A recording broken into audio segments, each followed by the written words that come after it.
Hello everyone, today topic is organo titanium compound. Organo titanium में क्या होगा, एक ऑर्गेनिक ग्रुप होगा और एक टाइटेनियम मेटल का एटम होगा। और ऑर्गेनिक ग्रुप में कार्बन होगा, कार्बन का टाइटेनियम के साथ बॉन्ड होगा। इसमें सबसे इम्पोर्टेंट इसकी इसलिए बढ़ जाती है क्योंकि इसमें जिग्लनाटा कैटालिस्ट में यूज होता है। जिग्लनाटा कैटालिस्ट में टाइटेनियम और एल्यूमिनियम क्लोराइड यूज होते हैं, टाइटेनियम और एल्यूमिनियम का एटम यूज होते हैं, तो इसकी इम्पोर्टेंस ज़्यादा बढ़ जाती है। अब देखते हैं इसकी प्रिपरेशन में जैसे सबसे कॉमन ही है, जैसे टाइटेनियम का हमने बनाना, तो टाइटेनियम का हम एक हैलोजन के साथ ऐसे कंपाउंड ले लेंगे। एक्स क्या है, कोई भी हैलोजन है, तो इसका दूसरे ऑर्गेनोमेटेलिक कंपाउंड के साथ इसकी रिएक्शन करा देंगे। आर है मतलब कोई भी है, तो ग्रिग्नाइट रिएजेंट हो सकता है या कोई भी या ग्रिग्नाइट रिएजेंट या जिंक का कोई भी ऑर्गेनोमेटेलिक कंपाउंड हो सकता है। तो इनके बीच में रिएक्शन होकर इनका लिगेंड जो है वो इंटरचेंज हो जाएगा। इंटरचेंज होके तो इसको एक टाइप से ट्रांसमेटाइलेशन रिएक्शन भी बोलते हैं। तो ये तो हर किसी जो ऑर्गेनोमेटेलिक जितने भी पढ़े हैं आपने, सब में ये कॉमन है ना, सब में कॉमन है ये कि भाई किसी भी उसका हैलोजन लो किसी मेटल का, उसके साथ दूसरे ऑर्गेनोमेटेलिक कंपाउंड को आप रिएक्शन करा दो, तो उसके बाद ये उसका ऑर्गेनोमेटेलिक कंपाउंड बन जाएगा जिसका हमें डिजायर्ड है। फिर ये बोलता है कि जो METI4 बना, MITI बना, तो मतलब मिथाइल टाइटेनियम, तो ये जो अनस्टेबल होता है, तो मॉइस्चर या एयर के साथ ये रिएक्शन कर लेता है, तो इसको स्टेबलाइज कर। अनस्टेबल क्यों होता है, क्योंकि इसका इलेक्ट्रॉन डेफिशिएंट होता है एक टाइप से, क्योंकि इसमें काफ़ी डी ऑर्बिटल वगैरह होते हैं, तो इसमें ये समझो कि मतलब इलेक्ट्रॉन डेफिशिएंट होता है। तो इसमें क्या करेंगे हम, कोई भी जैसे pyridine वगैरह है, या pyridine के साथ अगर इसको मतलब लेविस बेस कोई भी है, लेविस बेस मतलब जो आसानी से अपने इलेक्ट्रॉन पे डोनेट कर दे, जो जैसे pyridine है, अगर हम pyridine इसके सोल्यूशन में डाल देंगे तो pyridine इसके साथ एक कोऑर्डिनेट बॉन्ड बना लेगा। pyridine में नाइट्रोजन होता है, नाइट्रोजन पे लोन पेयर होते हैं, तो वो लोन पेयर जाओ इस मेटल को डोनेट हो जाएंगे, तो एक टाइप से वो इसको स्टेबलाइज कर देगा। तो फिर इसकी स्टेबिलिटी बढ़ी रहेगी, तो मतलब ये एक थोड़ा स्टेबल कंपाउंड बन जाएगा। नहीं तो ये मॉइस्चर या ऑक्सीजन के साथ रिएक्शन कर लेता है। ऐसे अगर ये दिखा रखा है compound tetrakis tetrakis neopentyl titanium, ये कैसे बनता है इसका ये दिखा रखा है। इसमें भी टाइटेनियम क्लोराइड है और एक लिथियम के साथ इसका मतलब ऐसे इसका वो होगा, तो लिथियम के साथ इसका एक मतलब ये कंपाउंड है, इसको बोलते हैं टेट्राकिस नियोपेंटाइल। टेट्राकिस नियोपेंटाइल क्योंकि इसमें 5 कार्बन है, इसके लिए इसको पेंटेन बोलते हैं। और इसमें तो ऐसे इसका अगर आईयूपी का नोमेनक्लेचर देखो तो ये निकल के आएगा ना, तो इसके साथ इसकी रिएक्शन करके ये वाला कंपाउंड ये बना देता है। ऐसे अगली प्रिपरेशन है, जैसे इसमें भी फिनाइल लिथियम के साथ इसकी रिएक्शन कराई है, तो इसमें फिनाइल लिथियम, एक तो लिथियम है और एक फिनाइल है, इनके जो है वो इंटरचेंज हो जाएंगे लिगेंड। फिर ये बोलता है कि अगर रूम टेम्परेचर पे रखा रहे तो ये अनस्टेबल होता है एक टाइप से, तो ये वाला कंपाउंड बना देता है। फिनाइल के 2 रह जाएंगे और 2 फिनाइल रिंग है वो आपस में ऐसे बॉन्ड कर लेंगे, तो इसको बोलेंगे हम डाइफिनाइल। ऐसे ही साइक्लोपेंटाडाइन का भी जो इसके साथ कंपाउंड होते हैं वो बहुत स्टेबल होते हैं। साइक्लोपेंटाडाइन जैसे पीछे आपने पढ़ रखा है, तो इसके जो कंपाउंड होते हैं वो काफ़ी स्टेबल होते हैं। तो इसको TiCl4 को 2 ये इसके कोई भी मेटल है जिसमें ये मतलब साइक्लोपेंटाडाइन लिगेंड है, उसके साथ इसकी रिएक्शन करा के जो साइक्लोपेंटाडाइन है वो क्लोराइड के साथ इंटरचेंज हो जाएगा, तो ये वाला कंपाउंड बन जाएगा।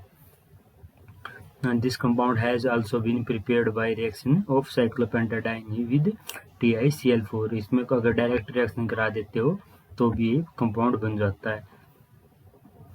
ये दे रखा है, जैसे ये भी एक रिएक्शन आपने देख लेनी है। मतलब इसमें इनमें तो क्या था कि भाई 2 Cl को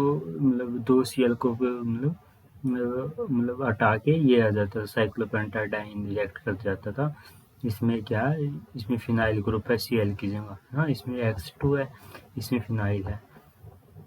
फिर अगला इसकी प्रॉपर्टीज मतलब इसकी रिएक्शन एक टाइप से, तो पहला है कार्बन मेटालिसन। कार्बन मेटालिसन मतलब कार्बन कार्बन डबल बॉन्ड का उसमें ऐड हो जाना, जो मतलब ये जो इसमें जो कंपाउंड है ROTI, इसके बीच में क्या होगा, कार्बन का ये जो पूरा कार्बन कार्बन है ये इनके बीच में आगे फिट हो जाएगा, तो इस टाइप को रिएक्शन बोलते हैं कार्बन मेटालिसन।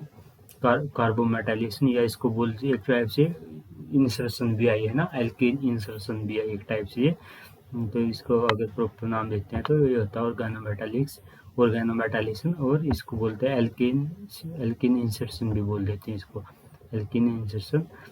तो ये सब्स्टिट्यूशन में क्या होगा, कोई भी मतलब दो मेटल हैं और इनके बीच में जो लिगैंड है वो इंटरचेंज हो जाएगा, जैसे ये वाला अगला है इंसर्शन रिएक्शन में क्या होगा, कोई भी लिगैंड है वो डायरेक्टली इंसर्ट हो जाएगा, जैसे इसमें है ये मतलब ये वाला का TiR बॉन्ड है और इसके साथ हमने कार्बोनिल का रिएक्शन करा दिया, तो कार्बोनिल जो है वो कार्बन और R के बीच में इंसर्ट होगा, कार्बन और R के बीच में होगा। पहले इसमें तो सीधा R ग्रुप अटैच था, फिर इसके बीच में COR ग्रुप अटैच हो जाएगा। COR मतलब एक एसाइल ग्रुप हो जाएगा। COR को क्या बोलते हैं, एसाइल ग्रुप बोलते हैं। तो इसमें एसाइल ग्रुप आके इसके बीच में इसके साथ R अटैच होगा, तो इस टाइप का बॉन्डिंग बन जाएगा। तो इसमें क्या हुआ, कार्बोनिल था वो टाइटेनियम और R के बीच में इंसर्ट हो गया आके। तो फिर अगला है मतलब इसकी ये टाइप की रिएक्शन है, अगर इसको साथ रिएक्शन कराएंगे तो ये होता है। तो और एक प्रॉपर्टी है इसकी, एप्लीकेशन की फॉर्म में यूज होता है थिन फिल्म फॉर्मिंग मटेरियल।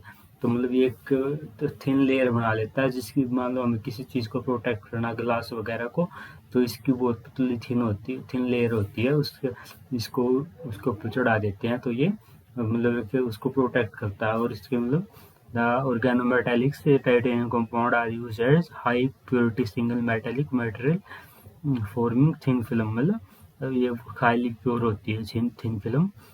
तो इसमें ये और जो ऐसे प्रोटेक्टिंग मेथड होते हैं ना, जैसे वैक्यूम वाइपराइजेशन, वेट इलेक्ट्रोप्लेटिंग और इलेक्ट्रोप्लेट प्लेटिंग, इनमें ये मतलब क्या आता है, इलेक्ट्रोप्लेटिंग मतलब ऐसे हमने इलेक्ट्रोलिसिस में पढ़ा होगा, तो दो वैसे इलेक्ट्रोड होते हैं, एक में तो आके मतलब मेटल है जो उसके ऊपर अटैच होता रहता है ना, मतलब कैथोड पे क्या होता है, मेटल है जो मेटल सॉल्यूशन से आके इस पे अटैच होता है इलेक्ट्रोड पे, तो इलेक्ट्रोड पे अटैच होता है, तो वो एक टाइप से इलेक्ट्रोड को प्रोटेक्ट कर देता है।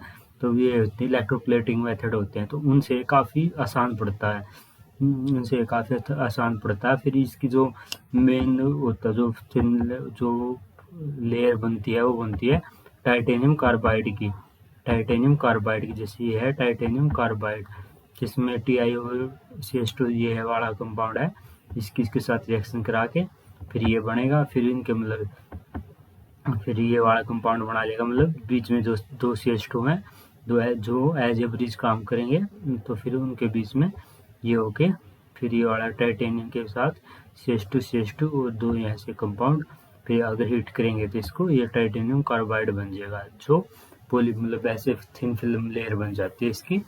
तो ये बड़ा हेल्पफुल रहता है, मतलब मेटल को या किसी भी जो कॉस्टली चीज़ है उसको प्रोटेक्ट करने के लिए, उसको मतलब इन्वायरमेंट वगैरह से प्रोटेक्ट करती है इसकी लेयर।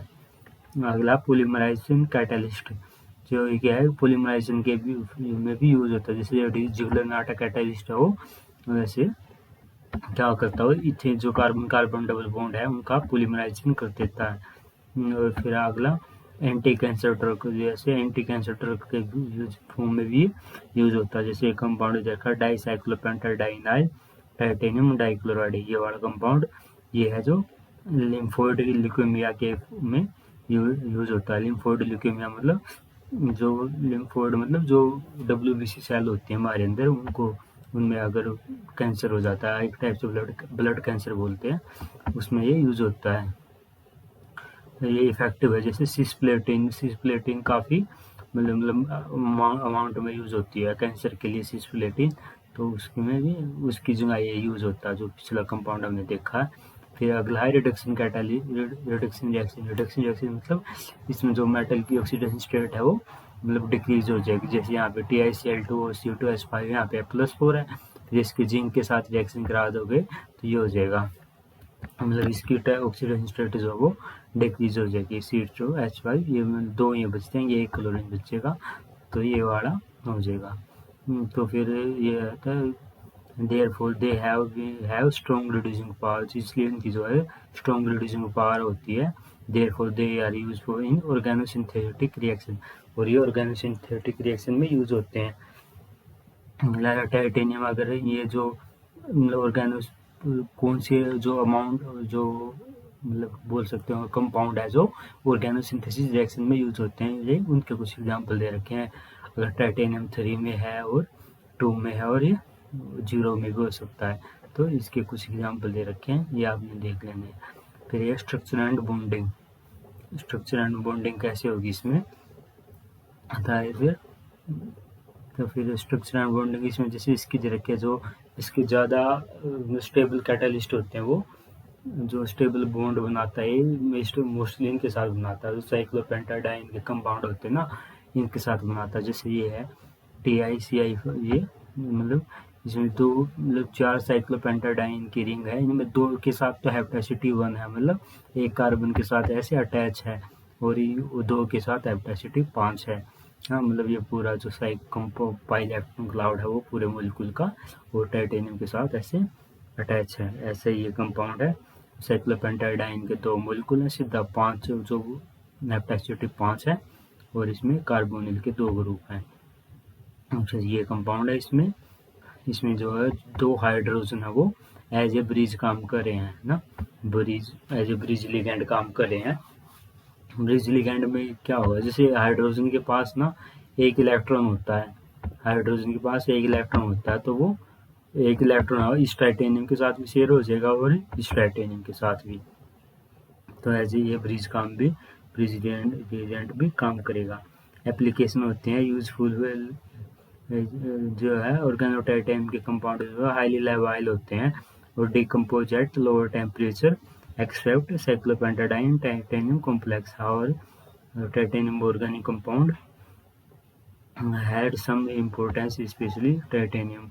जो मतलब ये क्या बोल रहा है कि जो इसके कंपाउंड होते हैं वो इतने ज़्यादा स्टेबल नहीं होते, बस साइक्लोपेंटाडाइन के जो वो स्टेबल होते हैं। फिर जो इसकी मेन एप्लीकेशन होती है वो होती है जिगलरनाटा कैटलिस्ट। इसमें क्या होगा, अगर इसकी अगर शुरू में होता है जो अगर फार्मूला देखिए, इसमें TiCl4 और एल्यूमिनियम के साथ 3 ये मतलब इथाइल ग्रुप लगे होते हैं।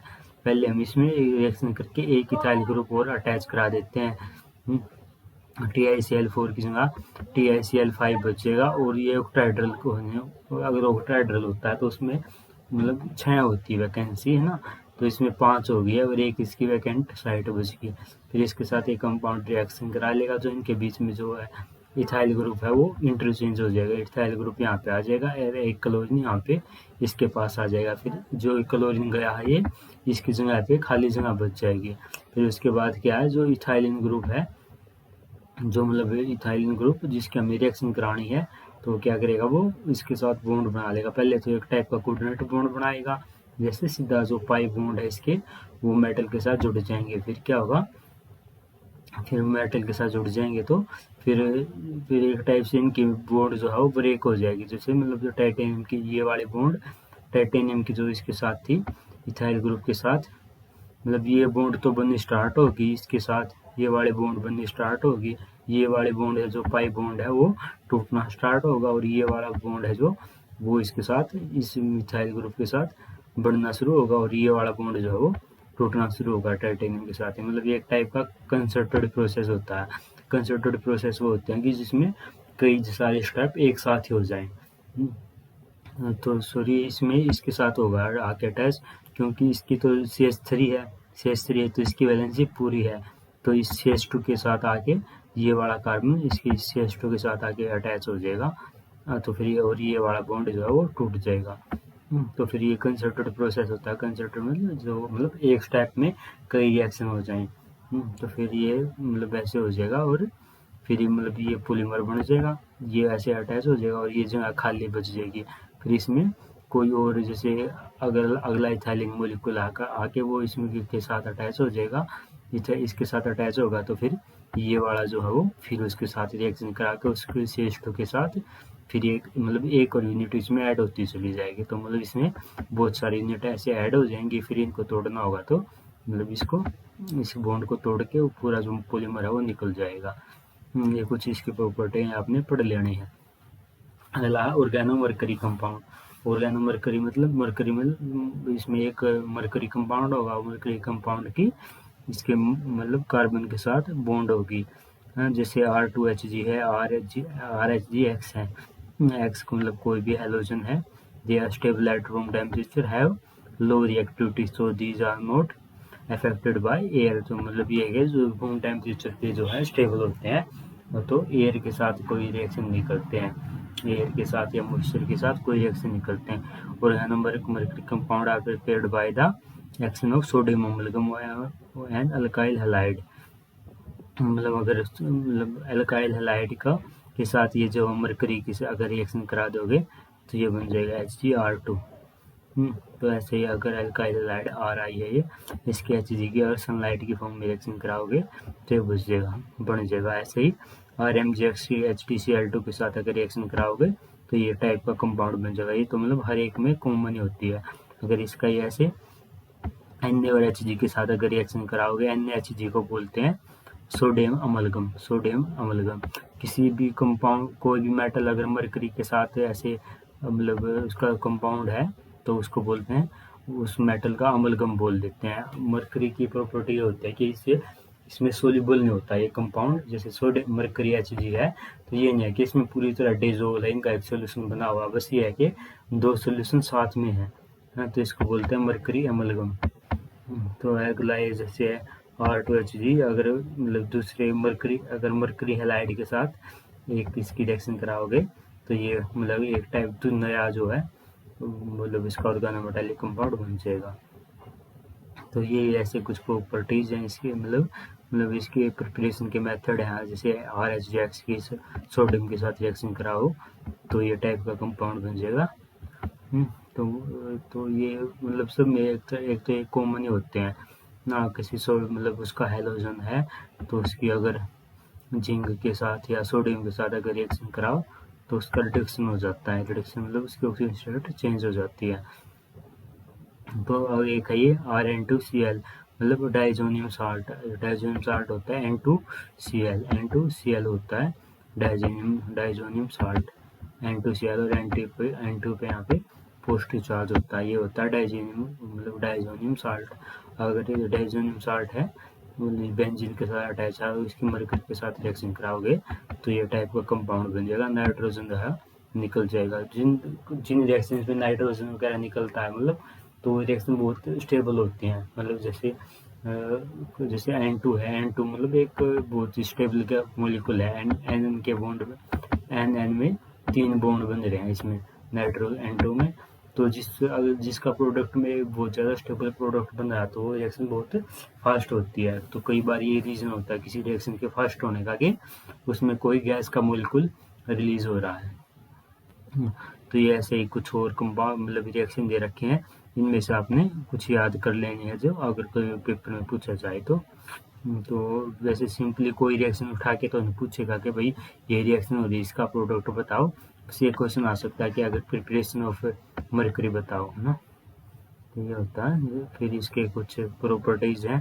प्रॉपर्टीज जैसे organomercury predominantly that of Hg species of the type are actually बस नॉट आइसोलेटेड। मतलब ये क्या है कि मतलब मरकरी बॉन्ड बन जाती है, Hg बॉन्ड भी बन जाती है इनके बीच में, लेकिन ये मतलब ज़्यादा स्टेबल नहीं होती वो, तो उनको आइसोलेट नहीं किया जा सकता। आइसोलेट मतलब ऐसे रिएक्शन करके उनको बाहर निकाल लिया जाए। तो फिर ये है इनकी कुछ प्रॉपर्टी आपने एक बार रीड कर लेनी है। और जैसे रिएक्शन में क्या है, कोई भी जैसे इसका मरकरी का ऑर्गेनोमेटालिक कंपाउंड है उसके हमने SiCl4 या ये क्या है मतलब P ब्लॉक के एलिमेंट के क्लोराइड के साथ हमने रिएक्शन करा रहे हैं तो इनके बीच में एक सब्स्टिट्यूशन रिएक्शन हो रही है ना, उसमें लिगैंड का चेंज हो रहा है। और स्ट्रक्चर एंड बॉन्डिंग देखें, बॉन्डिंग इसमें किसमें है मतलब फिनाइल के साथ दिखा रखी है इनकी। तो मतलब फिनाइल के बीच में ये ऐसी इस टाइप की बॉन्डिंग बना लेते हैं, मतलब दोनों फिनाइल के साथ ये एक ही मतलब ये ऐसे अटैच है जिसमें जो मेटल है ये एज ए ब्रिजिंग मतलब एज ए ब्रिज काम कर रहा है, ब्रिज की फॉर्म में है दो के बीच में, ऐसे इनके बीच में Hg दो फिनाइल के ग्रुप में ऐसे ये अटैच है। तो ये आपने देख लेना। और फिर अगला है इसकी कुछ प्रॉपर्टीज की मेन यही होता है कि ये फंगिसाइडल और इंसेक्टिसाइडल, ये इनकी फॉर्म में यूज होता है। मतलब जो लिविंग ऑर्गेनिज्म होते हैं, बैक्टीरिया वगैरह, फंगी वगैरह, उनको मार मतलब उनके खेत में डालने के लिए यूज होता है। एंटीसेप्टिक भी प्रॉपर्टीज होती हैं। जैसे यहाँ पर छोले दे रखा है, और ये कुछ ही आपने याद कर लेना अगर बाई चांस क्वेश्चन पेपर में आए ये कंपाउंड, तो उसके लिए ऐसे ही है। ऑर्गेनोमेटालिक से डाइमिथाइल मरकरी जो है वो यूज होता है अटैक बाय फंगी। अगर मतलब फंगी का अटैक हो तो उसके लिए हमें ये यूज करते हैं। ऐसे ही फिनाइल मरकरी एसीटेट है, वो भी एप्पल स्क्रैप मतलब उसके मतलब एप्पल के ऊपर फफूंदी वगैरह ऐसे लग जाना, वो भी फंगल डिजीज होता है। उसके लिए भी हम मरकरी का कंपाउंड का यूज करते हैं। तो इससे हमारा जो ये चैप्टर था लगभग मतलब कंप्लीट हो चुका है। इसमें कुछ आयनिक जो मतलब बॉन्डिंग वगैरह के कंसेप्ट हैं वो हमने पहले देखे थे कभी सबसे पहले लेक्चर में, कि भाई मतलब पी ब्लॉक के वालों के साथ ये आयनिक बॉन्ड बनाता है इस टाइप के, और ट्रांजिशन के साथ डी ऑर्बिटल ट्रांजिशन एलिमेंट के साथ कोऑर्डिनेट बॉन्ड बनते हैं। तो अगर ये मतलब एक टाइप से लेक्चर जो अपना मतलब ये पूरा चैप्टर जो है कंप्लीट हो चुका है।